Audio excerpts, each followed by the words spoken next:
주일에 진정한 회복이라고 하는 제목으로 인생 앞에 풀리지 않는 문제, 그리고 절망 앞에서 살 길이 무엇인가에 대해서 말씀을 나눴습니다. 아무리 애를 써도 움직이지 않는 현실 앞에서 엘리야는 절망을 했습니다. 엘리야는 로뎀나무 아래에 엎어져서 죽기를 소원했습니다. 하나님, 이제 넉넉하오니 내 생명을 거두어 주소서. 이런 상황에서 하나님의 사람이 회복을 경험합니다. 진정한 회복이 어디에서 시작되었습니까? 오늘 우리 찬양대가 찬양한 것처럼 하나님 앞에 설 때 세미한 음성으로 불 가운데, 바람 가운데, 지진 가운데 계시지 않았던 그 하나님께서 세미한 음성으로 엘리야에게 하신 말씀이 여호와 앞에 서라 그랬습니다. 여호와 앞에 서라. 여러분, 인생의 문제는 하나님 앞에 설 때에 답을 찾게 됩니다. 인생의 문제는 거룩하신 하나님 앞에 설 때에 우리가 해결되는 역사를 보게 되는데, 하나님을 찾고 하나님을 의지하며 나갈 때 인생의 그 풀리지 않는 문제에 실마리를 얻게 되고 얽혀진 것들이 풀어지는 역사를 경험하게 되는 것입니다. 하나님은 엘리야에게 그가 갈 길과 그가 행할 일을 가르쳐 주셨습니다. 엘리야는 마음을 회복하고 상처를 회복하고 그리고 사명을 감당할 수가 있었습니다. 결론은 하나님 앞에 서는 것입니다. 인생의 문제 앞에 하나님 앞에 서는 우리 성도들이 되기를 주의 이름으로 축복합니다.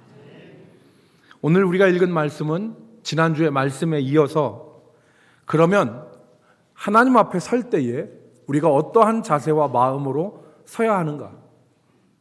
하나님 앞에 서는 것이 우리 인생의 해답을 얻을 수 있는 길인데, 그 하나님 앞에 설 때에 우리의 자세와 마음은 어떤 것인가에 대해서 깨닫게 하는 말씀입니다.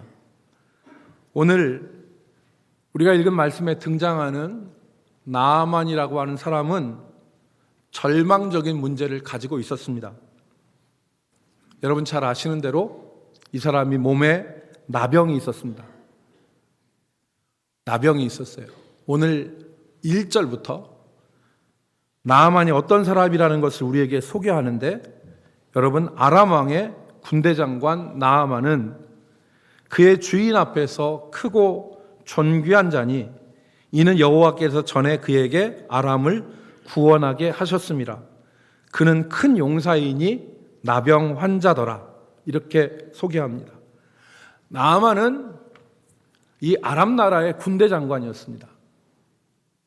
그러니까 무가 있는데 나라의 이 군대를 좌지우지할 수 있는 그런 사람이었고, 왕이 그를 크고 존귀하게 여기는 사람이었다. 왕이 그를 크고 존귀하게 여긴, 그리고 나라를 구한 구국공신입니다. 이 사람은 큰 용사였다고 말을 합니다. 실력 있는 군인, 능력 있는 사람이었습니다.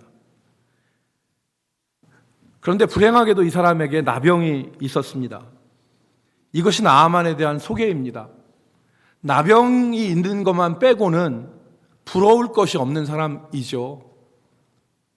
높은 자리, 왕의 두터운 신임, 권력의 중심에 있고 사람들에게 용사로 불릴 만큼 유능하고 실력 있고 그리고 능력 있는 사람이고 나라를 구했다고 하는 명망 높은 사람입니다. 그런데 이 사람에게 한 가지 아픔이 있는데, 그게 그도 어쩔 수 없는 나병이라고 하는 아픔이었죠. 여러분, 나병이라고 하는 것은 이 눈꺼풀과 손바닥에서 반점이 시작되어서 온몸으로 그 피부병이 퍼져가는 질병입니다. 몸에 있는 모든 털이 하얗게 다 변하고, 그리고 병에 걸린 부위에서 비늘 같은 것이 떨어져 나옵니다. 피부에서부터 안쪽 뼈까지 썩어 들어가는 병이 나병입니다. 나병이 걸리면 손이 없어지고 코가 없어지고 귀가 없어집니다. 이런 고통스러운 그런 아픔 외에 이 나병 환자들은 사회생활을 할 수 없습니다. 일상적인 사회생활을 할 수 없습니다.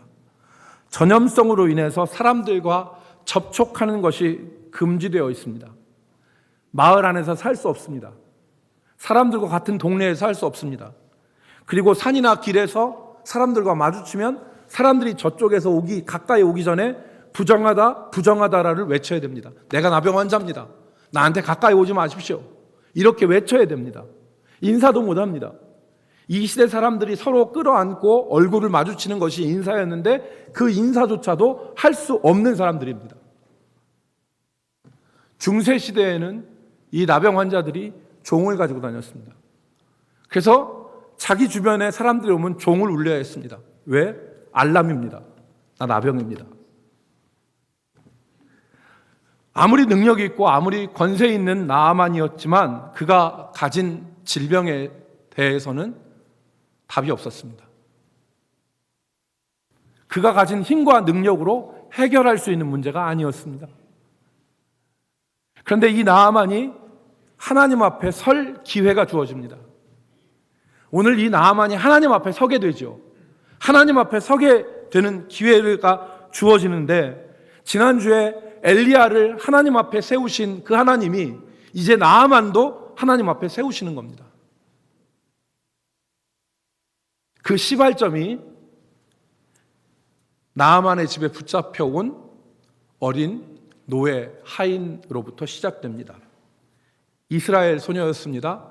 전에 이스라엘과 아람이 전쟁이 있었을 때 그때 포로로 끌려와서 나아만의 집 여주인의 수종을 드는 이런 어린 하녀가 하나 있었는데 그 하녀가 자기 여주인에게 사마리아에 있는 북이스라엘의 수도이죠. 사마리아에 있는 그 선지자 앞에 우리 주인이 계셨으면 누구를 가리킵니까? 엘리사를 가리키는 겁니다. 그 선지자에게 우리 주인이 계시면 그 병이 나을 수 있을 텐데 그 병을 고칠 수 있을 텐데요 라고 말을 합니다. 그런데 이제 이야기가 전개되기 시작하죠. 오늘 이 나아만이 자기 왕에게 가서 아람 왕에게 가서 이스라엘에 있는 하나님의 선지자에게 내가 가고자 합니다 하는 이야기를 하고 허락을 받는 것입니다. 그런데 이 왕이 다녀와라. 여러분 이 정도 되는 사람이 그냥 국가의 직무를 그냥 그만두고 그냥 개인이 이렇게 왔다 갔다 하는 식으로 그렇게 움직이는 게 아니잖아요. 왕이 허락을 해야 되잖아요. 다녀와라 이런 말을 하고 허락을 구했는데 왕의 반응은 다른 거였습니다. 왕이 친서를 써줍니다. 이스라엘 왕에게 직접 편지를 써줍니다.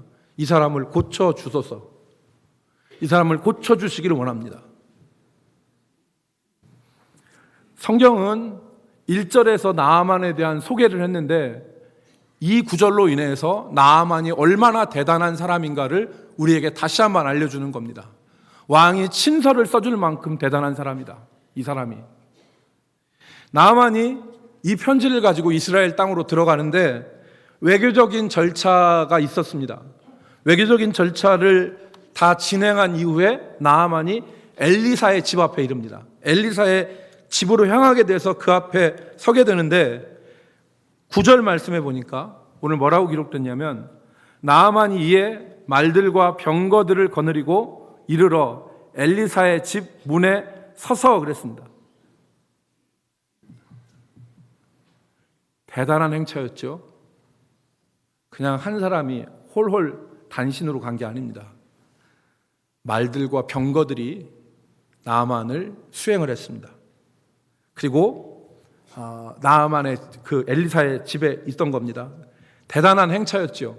이스라엘의 왕도 긴장할 만큼의 행차였습니다. 이런 대단한 사람이라는 걸 우리에게 자꾸 보여주는데 반전이 일어납니다.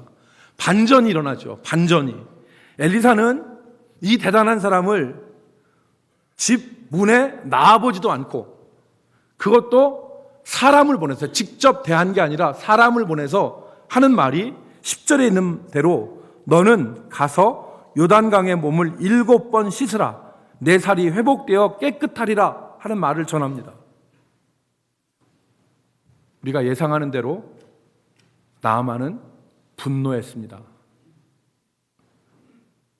우리는 성경을 통해서 그의 생각을 알 수 있는데 여기 11절 말씀에 보면 이렇게 기록합니다. 나아만이 노하여 물러가며, 여기 물러간다는 얘기는 고국으로 돌아가려고 하는 겁니다. 나아만이 노하여 물러가며 이르되 내 생각에는 그가 내게로 와서 서서 그의 하나님 여호와의 이름을 부르고 그의 손을 그 부위에 흔들어 나병을 고칠까 하였도다. 나아만의 생각이 어떤 것입니까? 이 사람이 우리 조선시대 말로 하면 버선발로 뛰어나와가지고 오셨습니까? 하면서 여호와의 이름을 부르고 자기가 아픈 곳에 손을 얹으면서 막 기도하고 진땀을 흘려 기도해서 한번 용을 써가지고 자기를 고칠 줄 알았는데 직접 나와서 요단강에 가서 고치십시오 이렇게 말한 게 아니라 사람을 보내서 너는 가서 요단강에 몸을 7번 잠그라. 그래야면 깨끗하게 되리라. 이 말을 달랑한 겁니다. 그러니까 분노한 거예요. 내가 누군데? 내가 어떤 사람인데? 이런 생각을 했던 것입니다. 여러분, 우리는 여기서 우리가 하나님 앞에 설 때에 우리의 자세 가운데 하나를 배울 수 있는데 그것이 바로 겸손입니다. 겸손. 하나님의 구원 역사, 하나님의 은혜의 역사를 가로막는 걸림돌이 있는데 그것이 바로 인간의 교만입니다. 하나님은 교만한 자를 물리치시고 겸손한 자에게 은혜를 주십니다. 여러분 믿으시면 아멘 합시다. 지금 나아만의 나병이 고침을 받고 하나님이 되심이 드러나는 이 역사적인 순간이 지금 수포로, 물거품으로 돌아가는 위기를 맞이했습니다. 나아만이 짐을 싸서 은혜의 자리에 벗어나서, 치료의 자리에서 벗어나서 짐 싸가지고 고국으로 돌아가면 나아만의 치료는 결코 이루어지지 않습니다. 그런데 그 하나님의 역사가 일어나는 이 현장에서 모든 것이 물거품이 되어지는 위기를 맞이하게 되는데 그것이 바로 인간의 교만. 그 중심에 비극적인 이 교만이 자리 잡고 있었던 것입니다. 내가 누군데? 내가 이런 자리에 있는 사람인데 나는 왕이 친서를 써줄 만큼 대단한 사람인데 나는 이스라엘의 왕도 전전긍긍할 것만큼 비중 있는 사람인데 여러분 이런 생각이 나아만의 머릿속에 작용한 것입니다. 하나님께 나아가야 될 우리의 태도는 겸손입니다. 잠언 11장 2절 말씀을 우리 한번 같이 봤으면 좋겠는데 우리 한번 같이 읽게. 교만이 오면 시작. 교만이 오면 욕도 오거니와 겸손한 자에게는 지혜가 있느니라. 예, 여러분 교만이 오면 여기서 욕은 수치, 부끄러움을 말합니다. 교만이 오면 욕도 오거니와 겸손한 자에게는 지혜가 있느니라. 겸손이란 하나님과 사람 앞에서 자신을 낮추는 것입니다. 높아지는 마음이 아니라 낮아지는 마음이 겸손입니다. 그 낮아지는 마음에 하나님의 은혜가 임하고 하나님께서 지혜도 주시는 것입니다. 여러분 오늘 우리가 읽은 성경에 보면 이 교만이 우리들에게 하등의 유익이 없음을, 오히려 하나님의 구원의 역사와 하나님의 능력이 나타나는 것은 자신들이 대단한 사람이라고 여기는 사람들에 의해서 이루어지는 것이 아니라 오히려 그 사람들이 별 볼 일 없다고 하찮게 생각하는 사람들에 의해서 하나님의 역사가 일어나는 것을 우리에게 보여줍니다. 여러분 여기 그렇지 않습니까? 정말 나아만은 자기가 대단하다고 생각하는 사람이에요. 자타가 공인하는 자기가 대단하다고 하는 사람인데 오늘 하나님의 구원 역사는 이 대단한 사람을 통해서 이루어지지 않았어요. 오히려 정말 그들이 보기에는, 사람들이 보기에는 하찮은 사람들에 의해서 하나님의 구원 역사가 이루어지고 있는 것을 우리에게 보여줍니다. 보실 수 있잖아요. 첫 번째, 나아만이 하나님 앞에 은혜의 자리로 나온 것이 누구 때문입니까? 나아만의 아내의 수종을 드는 이름도 없는 어린 소녀, 그것도 포로로 끌려와서 하인 노릇하는 그 소녀, 그 소녀가 우리 주인이 사마리아에 계셨다면, 그 선지자 앞에 섰다면 병이 낫을 수 있었을 텐데요 라고 내뱉은 이 말이 나아만의 치료와 나아만의 구원과 나아만의 은혜의 촉발점이 된 것이 아닙니까? 여러분, 그러니까 이 작은 아이에서 은혜가 시작됐어요. 그런데 나아만이 이제 엘리사의 집 앞에 서가지고 이제 좀 기다리는데, 이제 나오기를 기다렸죠, 엘리사가. 그런데 안 나오고 기껏해서 사람 하나 보내더니 요단강에 가서 씻으라. 그랬더니 여러분 뭐라고 얘기합니까? 우리 지역에 강이 없냐? 우리 지역에 강이 없냐? 그런데 나와보지도 않고 거기 가서 씻으라니 하고서 요즘 말로 하면 열받았어요. 열받아서 이제 어떻게 할 판이에요? 쌩 하고 횡 하고 갈 판은 말이에요. 이제 쌩 하고 횡 하고 갈 판인데, 그때 이 사람을 붙잡아 주는 사람이 있었어요. 그게 누구예요? 13절 말씀에 보면 그의 종들이 나와 말하여 이르되, 그의 종들이에요. 나아만과는 비교 안 돼요. 나아만이 저거 죽여버려. 그러면은 생명이 없어지는 사람이에요. 하찮은 사람이에요. 근데 이 종들이 내 아버지여, 만일 선지자가 큰 일을 행하라 하셨으면 행하지 아니하겠습니까? 이보다 더한 일 시키면 당신 행해야 되지 않겠습니까? 그런데 요단강에 가서 물을 씻으라는 이 말을 했는데 당신이 왜 그 말을 순종 안 합니까? 이 종들이 나아만의 생각을 바꾸었습니다.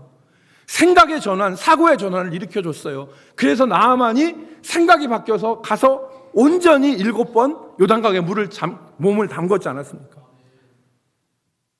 여러분, 이들이 누굽니까? 작은 하인들이었습니다. 그런데 이들이 지금 구원의 역사를 이루지 않습니까? 성경은 지금 이 이야기를 통해서 무엇을 얘기하는 겁니까? 자신이 대단하다고 생각하는 그 교만은 하나님의 역사에 있어서 하등의 유익이 없다. 오히려 사람이 생각하기에는 낮고 천해 보이는 그것들이 하나님의 구원 역사를 이루는 하나님의 은혜의 통로가 되는 것이다. 이걸 지금 우리에게 가르쳐 주고 있는 것입니다. 교만이 오면 욕도 오거니와 겸손한 자에게는 지혜가 있느니라. 겸손하면 하나님이 지혜를 주십니다. 교만하면 눈이 안 보여요. 그러나 겸손하면 하나님이 지혜를 주시는 것입니다. 여러분, 옛날에 그 프란체스코라는 사람이 있었잖아요. 아시시, 로마에 가면 아시시라는 곳이 있는데 참 아름다운 곳이에요. 제가 거기를 한번 가봤더니 그 아시시가 로마의 목가적인 풍경을 가지고 있는 도시인데 정말 아름다워요. 그래서 아시시에 가봤더니 프란체스코 그 유적들이 많이 있어요. 근데 이 프란체스코가 자기 제자들하고 40일 금식 기도를 했습니다. 그래서 많은 제자들이 금식 기도를 했는데 39일째 되던 날 한 젊은 제자가 스프 냄새에 이끌려가지고 맛있는 스프 냄새가 막 코를 찌르니까 가서 자기도 모르게 스프를 떠먹었어요. 그랬더니 그 옆에 있던 제자들이 그 젊은 스프를 먹은 제자를 어떻게 봤겠습니까? 1번, 사랑스러운 눈으로 봤다. 2번, 눈총을 쏴댔다. 1번, 2번. 눈총을 보냈어요. 그리고 그걸 이기지 못하고 그걸 그러느냐 하면서 눈총을 보냈는데, 이제 시선은 누구에게로 옮겨졌냐면 선생님인 프란치스코한테 옮겨졌어요. 호되게 꾸짖어 주십시오. 그런 눈으로 바라봤어요. 그랬더니 이 프란치스코가 아무 말 하지 않더니 스프를 떠먹었어요. 제자들이 경악을 했죠. 어떻게 스승이 저걸 39일째 됐는데 40일째 됐는데 저 스프를 떠먹냐. 그러니까 프란치스코가 하는 말이, 우리가 금식하며 기도하는 것은 모두가 예수님의 인격을 담고 그리고 예수님의 성품을 닮아서 서로 사랑하고 참으면서 아끼는 것인데, 저 젊은이가 유혹을 이기지 못하고 스프를 먹은 것은 죄가 아닙니다. 그러나 여러분이 저 사람을 정죄하고 저 사람을 미워하는 것은 큰 죄를 짓는 것입니다. 굶으면서 서로 미워하는 것보다 먹고 배불리 먹으면서 서로 사랑하는 것이 더 낫습니다. 이런 말을 했습니다. 여러분, 누가 이런 글을 썼습니다. 교회에서 가장 무서운 사람, 교회에서 가장 무서운 사람. 교회에서 어떤 사람이 가장 무서우냐? 첫 번째, 새벽 기도에 오래도록 한 번도 빠지지 않고 참석한 집사님의 교만한 눈길이 무섭다. 새벽 예배 한 번도 안 빠져서 교만한 눈으로 새벽 예배 빠진 사람들을 이렇게 보는 그 교만한 눈길이 무섭다. 둘째, 11조를 정확하게 꼬박꼬박 하는 그 신자의 눈길이 무섭다. 나는 11조 하는데 주보 훑어보면서 이 인간은 11조 안 하네. 이게 무섭다는 거예요. 40일 새벽 기도 다녀온, 40일 금식 기도 다녀온 권사님의 눈길이 무섭다. 난 40일 새벽 기도 했는데. 네 번째, 자기 기준에 맞지 않는다고 앞서 일하는 사람들을 못마땅한 눈으로 바라보는 그 사람들의 눈길이 무섭다. 앞에서 일하는 사람들이 내 뜻에 안 맞아. 못마땅한 눈으로 바라보는 그 눈이 무섭다. 마지막으로 성도 수가 제법 되는 교회 목사님들의 이 교만한 어깨가 무섭다. 성도 숫자가 좀 된다고 어깨에다가 힘주면서 다니는 이 교만한 목사님들의 이 어깨가 무섭다. 여러분, 하나님의 역사를 이루는 데 있어서 내 뜻과 내 생각을 내려놓은 겸손이 필요합니다. 나아만은 엘리사가 자기에게 와서 손을 얹고 여호와의 이름을 부르고 진액을 다해서 자기를 좀 붙잡아 주는 이 생각을 가지고 있었는데 그 생각을 버렸습니다. 내 생각을 버리고 하나님의 뜻을 받아들이는 것이 진정한 겸손임을 믿으시기를 주의 이름으로 축복합니다. 하나님이 그때 은혜를 주시고 지혜를 주십니다. 두 번째, 우리가 하나님 앞에 서는 자세는 순종입니다. 나아만은 요단강에 가서 몸을 7번 씻으라고 하는 선지자의 말에 순종했습니다. 그래서 7번 몸을 씻으니까 14절 말씀에 나아만이 이에 내려가서 하나님의 사람의 말대로 요단강에 7번 몸을 잠그니 그의 살이 어린아이의 살같이 회복되어 깨끗하게 되었더라. 여기서 7번은 온전한 순종을 말합니다. 하기 싫어서 억지로 하는 순종이 아니라 온전한 생각, 온전한 순종. 나아만은 자기 생각이 잘못되었음을 깨닫고 겸손함으로 하나님의 말씀에 온전히 순종한 것입니다. 오늘 우리가 하나님 앞에 온전한 순종을 하기를 위해서 기도하시면 좋겠습니다. 하나님은 우리가 적당한 그리스도인으로 살아가는 것을 원치 않으십니다. 내 의지의 50%는 하나님께 순종하고 내 의지의 50% 정도는 적당히 세상을 즐기면서 사는 모습으로 살아가는 것은 하나님의 역사를 경험할 수 없습니다. 우리가 객관적인 기준으로 100% 온전할 수는 없습니다. 그러나 우리의 중심은 온전한 하나님의 뜻을 순종하는 데 바쳐야 되는 것입니다. 여러분, 내가 이제 예수 믿고 직분도 받았고 내가 예수 믿는 데에 내 삶의 어느 정도 이런 부분들을 다 하니까 이 부분은 좀 내 뜻대로 살아도 괜찮겠지라고 생각하면서 하나님 앞에 부분적 순종을 하는 분이 계시다면 오늘 이 말씀을 기억하십시오. 하나님 앞에 온전한 순종이 하나님의 역사를 보게 합니다. 내 의지, 내 의지에 전부를 다 들여서, 그래서 오늘 우리가 부른 찬송처럼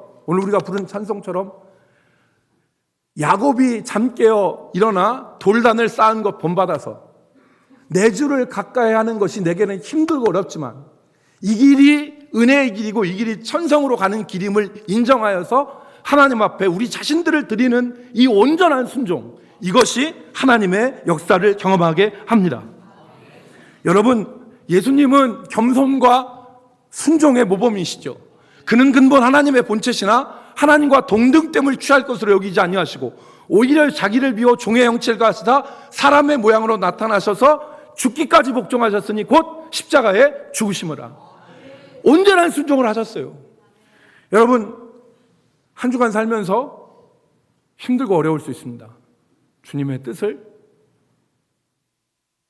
따라 살 때에 눈물이 나요. 하나님 너무 힘듭니다. 하나님 너무 힘드네요. 우리가 이런 눈물 어린 고백을 하나님 앞에 드릴 수 있는데 그 눈물은 값진 눈물입니다. 그 눈물은 고귀한 눈물입니다. 내가 하나님의 뜻에 온전히 순종하게 해서 흘리는 눈물, 하나님은 그 눈물을 보십니다. 그래서 우리의 믿음의 선배들이 성도야 하나님의 뜻을 순종하기 위해서 뚝뚝뚝뚝 흘리는 눈물, 그래서 성도의 눈물은 땅에 떨어지는 것이 아니라 하늘로 올라간다 그랬어요. 성도의 눈물은 땅에 떨어지는 것이 아니라 하늘로 올라간다. 오늘 나아만처럼 우리가 하나님 앞에 온전한 순종함으로 나아갈 수 있기를 주의 이름으로 축복합니다.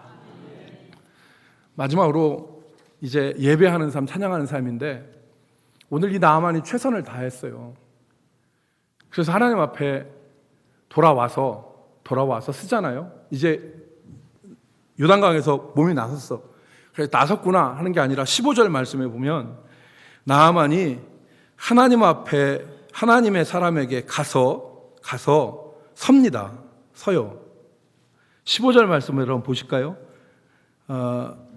15절 나아만이 모든 군대와 함께 하나님의 사람에게로 도로 와서 그의 앞에 서서 이르되 그랬어요.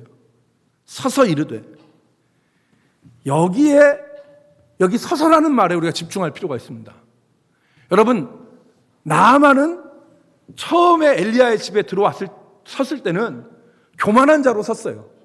내가 누군데 하는 모습으로 섰는데 요단강에 다녀와서 나아만한테 섰을 때 이때 나아만은 겸손한 자로 하나님을 찬양하는 자로 섰어요. 최선을 다하지 않습니까? 두 가지 청을 해요. 두 가지 청이 있습니다. 하나는 노새 2마리의 실을 흙을 주십시오. 여기서 노새 2마리의 실을 흙이 뭐를 의미하느냐? 제단 쌓겠다는 거예요. 그 당시에 제단은 돌이나 흙으로 쌓았어요. 그러니까 하나님, 그 뒤에 보니까 내가 번제물과 다른 희생제물을 다른 신에게 드리지 않고 오직 여호와에게만 드리겠습니다. 내가 하나님 최선 다해서 예배하겠습니다. 두 번째, 내가 림몬의 신당에 들어가서 몸을 굽히는 것을 허락해 주십시오. 무슨 말입니까? 자기 임금이 림몬 신당에 가서 섬기는데 내가 지금 최선을 다해서 혼합주의 우상숭배하겠다는 얘기가 아닙니다. 내 신이, 내 왕이 섬기는데 내가 마음은 죽게 드리지만 내가 그렇지 못하는 것을 하나님 용서하여 주옵소서. 여러분, 우리에게 하나님 앞에 설 때 필요한 자세가 이 자세가 아닌가 싶습니다. 하나님 앞에 겸손하고 하나님 앞에 온전한 순종으로 나아갈 때 하나님이 기뻐하시고 우리 삶의 구원의 역사를 허락하여 주실 것을 믿으시기 바랍니다. 기도하겠습니다. 하나님, 우리가 하나님 앞에 설 때에 겸손과 순종으로 나아가게 하여 주셔서 하나님의 공급하시는 은혜와 지혜로 인생에 해결 안 되는 답답한 문제들을 그리고 고단한 인생길 가운데 하나님의 도우심을 입게 하여 주옵소서. 예수님의 이름으로 기도 올리옵나이다. 아멘.